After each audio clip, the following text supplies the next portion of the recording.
কি ব্যাপার ইদ্রিস ভাই? হঠাৎ করে দে গাড়ি বাড়ি ফ্ল্যাটের মালিক, এই আলিশান জীবন। আরে না রে ভাই, যদি থেকে নসিবে এমনি এমনি আসিবি ভাইয়া। আলিশান বাড়ি গাড়ি তো দুদিন এই দুনিয়াতে ক্ষণস্থায়ী। আজকে আছে কালকে নাই, কোটি কোটি টিয়া আছে। হেতার সানগই হেতার বাইকতে বালাপুরে খাইবার লাই আলিশান বাড়ি গাড়িও আছে। বালাপুরে খাইবার লাই ডাক্তার নিষেধ করে দিয়েছে, হেতার ডায়াবেটিস। কোটি কোটি টিয়া আছে, এই আলিশান বাড়ি গাড়ি আছে, কিন্তু হেতার প্রতিবেশী রাস্তার ডাইনের উপরে ঘুমা। ভাইয়া আলিশান বাড়ি গাড়ি আমার নয়, তবুও এরকম আলিশান বাড়ি গাড়ি নারীর জন্য সবার প্রত্যেক দিনেই জল্পনা কল্পনা স্বপ্ন থাকে, কিন্তু স্বপ্ন দেখা ভালো কিন্তু পূরণ হয় না। ভাইয়া স্বপ্নটা পূরণ হওয়ার জন্য অক্লান্ত পরিশ্রম করে যাচ্ছি। এই যে আঙ্গুল 3 আঙ্গুলের কোয়াল 4 আঙ্গুল জোয়া কোনোদিন হইতো না। তো যাই হোক, সব মিলাই আমরা খেটে খাওয়া শ্রমিক তো আলহামদুলিল্লাহ ভালো আছে। যারা এই আলিশান বাড়ি গাড়ি করছে, যারা অবৈধ পথে দুর্নীতি সুদ ঘুষ বাণিজ্যের মাধ্যমে কোটি কোটি টাকার সম্পদ পাহাড় করে এই আলিশান বাড়ি গাড়িতে লাভের কোলবালিশ লয়ে ঘুমায়, তাদের মনোভাইয়া শান্তি নেয়। তাদের এক জায়গায় না এক জায়গায় অশান্তি লুকিয়ে আছে, তারা কারোর কাছে লজ্জায় বলতে পারে না।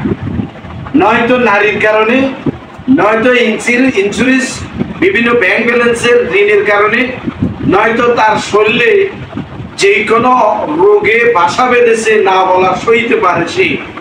যে কোনো না একটা না একটা তার অনেক বিপদ আপদ তার ভিতরে আছে।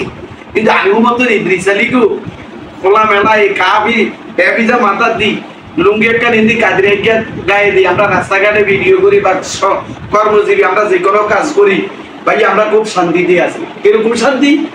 আমরা 2 কেজি হিন্দু চাল লই, 1 কেজি আলু লই, 1 কেজি ডাল লই, আমরা যখন বাড়িতে যাই বড়জন কই এখন রান্ধি ভাই ওলা মাইয়াল্লাই খ, ইনশাল্লাহ আগামী দিনের ব্যবস্থা উপরালাই করে দিব, দেখবেন আঙ্গো কোনো টেনশন নাই।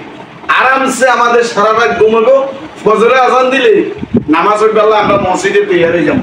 তো ভাইয়া আমি তাদেরকে বলবো, এইরকম আলিশান বাড়ি গাড়ি আপনারা করতেছেন করার জন্য আপনারা অন্যের সুখ দুঃখটা আপনারা কেড়ে নিচ্ছেন, অন্যর সম্পদ অবৈধভাবে আপনি নেওয়ার জন্য বিভিন্ন ফন্দি আঁকতেছেন, অন্যকে বিপদে ফেলার জন্য মিথ্যা মামলায় জড়াইতেছেন। মিথ্যা মামলা দিয়ে মানুষকে হয়রানি করে তাদের কাছে টাকা পয়সা বাণিজ্য করতেছেন বাড়ি গাড়ি আলিশান করার জন্য। একবার আপনি মরার বেঙ্গামি ধরিছেন, পৃথিবীতে আপনার কেউ আর আপন নয়। দেখেন আপনি যখন চলে যাবেন এই আলিশান বাড়ি গাড়ি আপনার সাথে কবরে যাবে না। অতএব সময় থাকে চিন্তা করো রে মন, কাউকে বিপদে মিথ্যা মামলায় কারো জমিনের আইলটেলি জায়গা জমিন সম্পদ অবৈধভাবে জোর করে নেওয়ার চিন্তা ভাবনা করিয়ে না। ভাইয়া কথাই বলার জন্য আসছি। তো ধন্যবাদ ভাইজান। এই আলিশান বাড়ি গাড়ি আই দিয়েছেন চাই বৈধ পথে, অবৈধ পথে নয়। আল্লাহ হাফেজ।